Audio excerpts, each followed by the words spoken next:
Right. కాసేపటి క్రితమే ఆత్మసాక్షి survey report వాళ్ళు బయటికి ఇవ్వడం జరిగింది. అయితే వైసీపీకి 48.5%, అలయన్స్ టీడీపీ, జనసేన, బీజేపీకి సంబంధించి 46.5, దాదాపు ఒక 2.5% ఇప్పుడు ఏం చెప్పమనే వాళ్ళు ఎవరికేస్తారు 2%. అది నేను గవర్నర్ మూర్తి గారి గురించి నేను వారి అభిప్రాయం వారి ప్రకారం వచ్చి అడిగిన క్వశ్చన్స్, లీడ్ క్వశ్చన్స్ అన్ని దానికి కారణమే ఉంటాయి. వేరేది దాదాపు కొన్ని వేరే సర్వే ప్రకారం నేను గమనించినప్పుడు మార్పు వచ్చింది.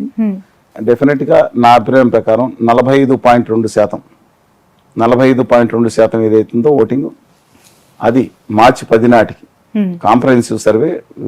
కానీ దాంతోపాటు నా మిత్రులు, నా సహచరులు ఇచ్చిన సమాచారం ప్లస్ ఇంకొక తెలియని సోర్స్ తర్వాత మీకు చెప్తాను. ఆ 3 సోర్సుల ప్రకారం కూడా పరిగణలో తీసుకుంటే 42.8 దగ్గర కన్ఫర్మ్ అయిపోతుంది, పెరగట్లేదు వైఎస్ఆర్ కాంగ్రెస్ పార్టీకి. 45.3% అంటే 2.5% డిఫరెన్స్ ఆధిక్యతతో తెలుగుదేశం పార్టీ, జనసేన, బీజేపీ అంటే నాకు నమ్మకద్రోహం చేసిన పార్టీ అని ఉందండి. అప్పుడే కనుక పొత్తు వచ్చిన నేపథ్యంలో అది ఎవాల్యుయేట్ చేసుకోవడానికి 20th వరకు పడుతుంది అనుకోండి. అందువల్ల నాకు ఇష్టం ఉండకపోవచ్చు, అది వేరే ఉద్యమగాడి కింద. కానీ వాస్తవాలు చెప్పవలసినప్పుడు బీజేపీతో కలిసిన తర్వాత కూడా 45.3% ఓటింగ్ ఉంది. కానీ దీంట్లో వచ్చిన గణనీయమైన తేడా ఏంటంటే గత సర్వేస్కి ఈ సర్వేస్కి కాంప్రహెన్సివ్ డీటెయిల్డ్ అనాలిసిస్ చేసిన వాటికి తేడా ఏంటంటే 1.1% ఎవరు నోటాకు ఉంది, 1.4 చిల్లర. అన్డిసైడ్ ఓట్లు 6.9, 6.8కి వెళ్ళిపోయారండి. 4% ఉండే అన్డిసైడ్ ఓట్స్ బహుశా ముస్లిమ్స్ కానీ మిగతా మైనారిటీస్ కానీ వాళ్ళు డెసిషన్ నుంచి మార్చుకుని వేవరింగ్ మైండ్లో ఉండి పక్కన ఉంటారు. ఏమని అలా ఎవరు ముఖ్యంగా కన్ఫ్యూజ్ అయిపోంటారు. ఈయన తెరనుకున్నారు, ఆయన తెర ముందు అంటున్నారు. ఈ బీజేపీతో మనకి ఎలాగా, లేకపోతే ఏం చేస్తున్నాం, అసలు ఆంధ్రప్రదేశ్కు హోదా విభజన హామీలు అందరూ ముంచేస్తున్నట్టున్నారు, మనం ఎవరికి వేయాలి? పన్ను షర్మి గారు అదర్ పార్టీస్ కి 3.9% ఓటింగ్ ఉంది. శర్మి గారికి, సిపిఎం కి, ఇతర ఇండిపెండెంట్స్ కి 3.9% ఓటింగ్. ఇప్పుడు ఎవరైతే న్యూట్రల్స్ ఉన్నారో they play a very vital role now. ఇది చాలా అంటే జన్మ కొన్నప్పుడు వారు 1 సైడ్ అయిపోయింది, తెలుగుదేశం 140 సీట్లు లేదండి పరిస్థితి. కానీ ఇవాళ కూడా టిల్ట్ జనసేన, తెలుగుదేశం, బీజేపీ కూటమి వైపే ఉంది. ఆ ప్రకారం సర్వే చేసుకుంటే బట్ మెజారిటీ ఆఫ్ ద సర్వేలు అన్ని కూడా జగన్మోహన్ రెడ్డి అధికారంలోకి వస్తాయి అని చెప్తున్నారు. ఏ సర్వే? మెజారిటీ సర్వేస్ ఒకటి చెప్తానండి. నార్త్ ఇండియాలో చేసిన సర్వేస్ అందరూ కూడా వాళ్ళ శాంపుల్ సర్వే చాలా ఇంపార్టెంట్. ఈ శాంపుల్ సర్వేస్ ఎవరైతే ఉన్నారో దానికి లీడ్ క్వశ్చన్స్ ఇంపార్టెంట్. అక్కడ స్థానికులను చేయాలి. ఇప్పుడు ఆంధ్ర యూనివర్సిటీ విద్యార్థులు కూడా చేస్తూ ఉంటారు. ఓయూ విద్యార్థుల కంటే అటాచ్మెంట్స్ తక్కువ ఉంటాయి. ఇతర ప్రాంతాలు తిరిగి వచ్చి ఉండాలి కదండి. అందుకని ఓయూని తర్వాత కేయూ కాకతీయ యూనివర్సిటీ విద్యార్థులను అక్కడ పంపించాల్సి ఉంటుంది కొన్ని చోట్లకి. అంటే కొన్ని కాషన్స్ తీసుకోవాల్సి ఉంటుంది. తర్వాత లీడ్ క్వశ్చన్స్ అనేది వాళ్ళు ఎంత తెలివిగా ఉన్నారంటే ఓటర్స్ అండి, వాళ్ళకి వెళ్ళి చెప్పమంటే చెప్పట్లేదు, వాళ్ళతో కూర్చోవాలా. ఎలా ఉన్నాం, భోజనం చేస్తున్నావా, ఏం చేస్తున్నావు, రాత్రి ఇలా ఉన్నావు, ఏం లేదా, బయటకు వచ్చాను, మాడు కూర సరిగ్గా పెట్టలేదు అని చెప్పాను. అప్పుడు వాడు మనకు ఆన్సర్ చెప్పే. దీనికి ఎంత టైం పడుతుంది? వాళ్ళు కరెక్ట్ ఎన్యూమినేటర్స్ హైలీ పెయిడ్. ఇప్పుడు వారు కూడా ఆ సంస్థ కూడా పెయిడ్ చేస్తుంది గట్టిగానే, ఐమ్ నాట్ డినైయింగ్ దట్. కానీ చాలా ఓపికతో కూర్చు చేయాల్సిన సర్వే ఇది, చిన్న విషయం కాదండి. ఈ టైం లోపల మళ్ళీ మారిపోతుంది, కొత్త పొత్తు వస్తుంది. మొత్తం సర్వే చేయడానికి 15 days 10 days పట్టింది అనుకోండి, ఎవాల్యుయేషన్ చేయడానికి 4-5 days పడింది. ఈ లోపల కొత్త మార్పు వస్తుంది, బీజేపీ కలిసిందా లేదా ఇంకోటి. అందువల్ల ఈ నేపథ్యంలో పాలిటిక్స్ డైనమిక్ ఉంటాయి. మొన్నటి వరకు వచ్చిన 10 వరకు చేసిన సర్వే, 20 వరకు ఎవాల్యుయేట్ చేసిన సర్వే ప్రకారం ఖచ్చితంగా తెలుగుదేశం, జనసేన కూటమి అధికారంలోకి వచ్చేటట్టుంది. ఇంతకుముందు 2 నెలలతో పోల్చుకుంటే వైఎస్ఆర్ కాంగ్రెస్ పార్టీ 47 నుంచి 52 సీట్ల నుంచి 70 సీట్లు పెరిగింది అనిపిస్తుంది. అంటే వైఎస్ఆర్ గ్రాఫ్ కొంచెం పెరుగుతుంది. I don't know the reason behind that, probably because of this alliance or ఒక ఇది కానీ. అందువల్ల ఈ నేపథ్యంలో మనం తీసుకుంటే ఈ అన్నీ కూడా ఇవాళ క్యాండిడేట్స్ దాదాపుగా ఫైనలైజ్ అవుతున్నారు. ఏప్రిల్ 10వ తారీఖున మేనిఫెస్టో వైఎస్ఆర్ కాంగ్రెస్ పార్టీ ప్రకటించబోతుంది. ఆ లోపు మరింత క్లారిటీ వస్తుంది.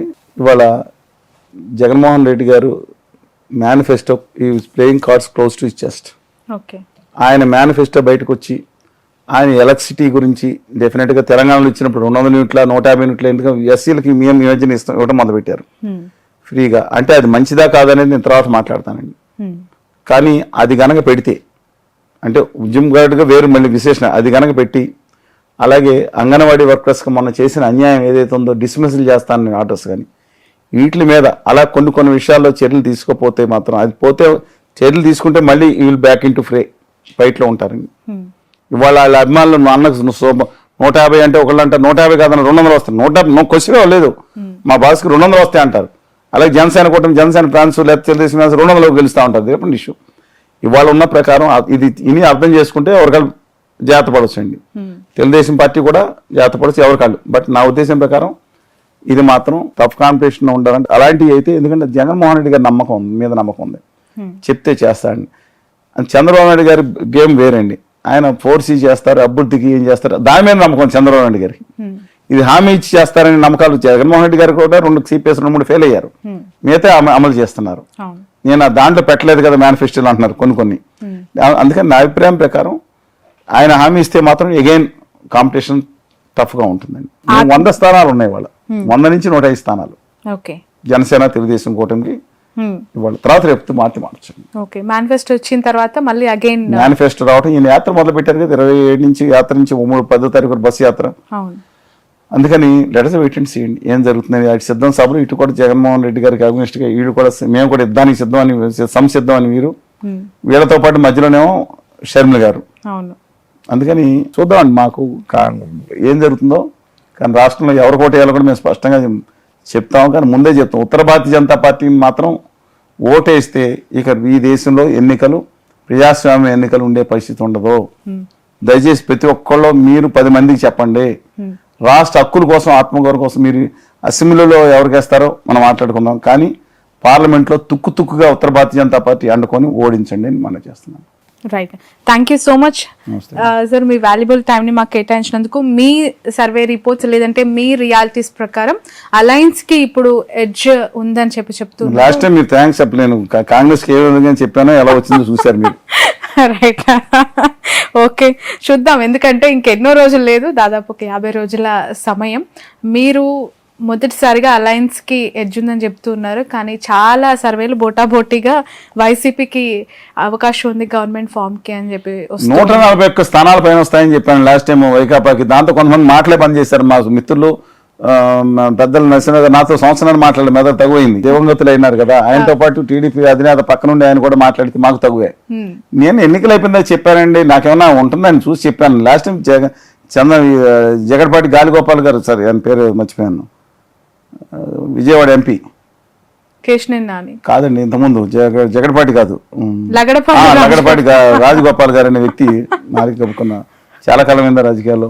వారేమో సర్వే చేసి ఓడిపోతాడు కేసీఆర్ గారు అన్నారు. నమ్మొద్దు ఇలాంటి సర్వేలని బహిరంగ ప్రకటించా, టీవీలో ప్రకటించా, ఫేస్బుక్ లో పంపించాను 80 స్థానాల పైన నెగ్గుతాయని. లక్కీగా నేను చెప్పింది నిజమైంది. అంత మించి ఒక్కసారి మారుతూ ఉంటాయి. ఫస్ట్ సార్ ఇప్పుడు వాళ్ళు చెప్పాను కదండి, అల్టిమేట్ గా ఎన్నికలు అయ్యేటప్పుడు ఫైనల్ గా వస్తుంది. ముందు ఏమవుతుందంటే సిచ్యుయేషన్స్ బట్టి కొంచెం వెంటనే అర్ధరాత్రి మారిపోయే సిచ్యువేషన్స్ ఏమి ఉండవండి ప్రజల్లో. ఉన్నట్టుండి ఏదో భూగోళం దద్దరికినట్టు మారవండి. అందువల్ల స్లోగా 125, 130 స్థానాలను కొన్ని తెలుగుదేశం, జనసేన, వామపక్ష కూటమి, వాళ్ళు తెలుగుదేశం ఈ కూటమితో 101 స్థానాలకు వచ్చినాయి. 40 స్థానాలు అనుకున్న 45 స్థానాలు అనుకున్న వైఎస్ఆర్ కాంగ్రెస్ పార్టీ 74 స్థానాలు పెరిగింది. మళ్ళీ అంగన్వాడీ వర్కర్స్ కానీ మిగతా అందరూ ఉద్యోగస్తులు ఎప్పుడైతే వాళ్ళు బయటకు వచ్చి నిలబడి వాళ్ళు జరిగిన అన్యాయం అనుకుని బయటకు అన్నారో మళ్ళీ వైకాపా తగ్గొచ్చు. ఈయన మేనిఫెస్టో వచ్చిన తర్వాత మిగతా అందరూ మంచి హామీలు ఇస్తే మళ్ళీ పెరగచ్చు. Let us wait and see. Right, thank you so much. So చూద్దాం, ఎన్నికలకి ఇంకా ఎన్నో రోజుల సమయం లేదు. పోటాపోటీగా అనేక సర్వే సంస్థలు వాళ్ళ సర్వే రిపోర్ట్స్ ని వెల్లడిస్తూ ఉన్నాయి. ఒక రిపోర్ట్ వైసీపీకి అధికారం వస్తుందని, మరొకరు అలయన్స్ కి స్కోప్ ఉంది అంటూ ఇప్పుడు చలసాని గారు కూడా చెప్పారు. ఖచ్చితంగా అలయన్స్ కి as of now ground realities కొంత పాజిటివ్ గా ఉన్నాయి అని చెప్పే అభిప్రాయం. That's all for now.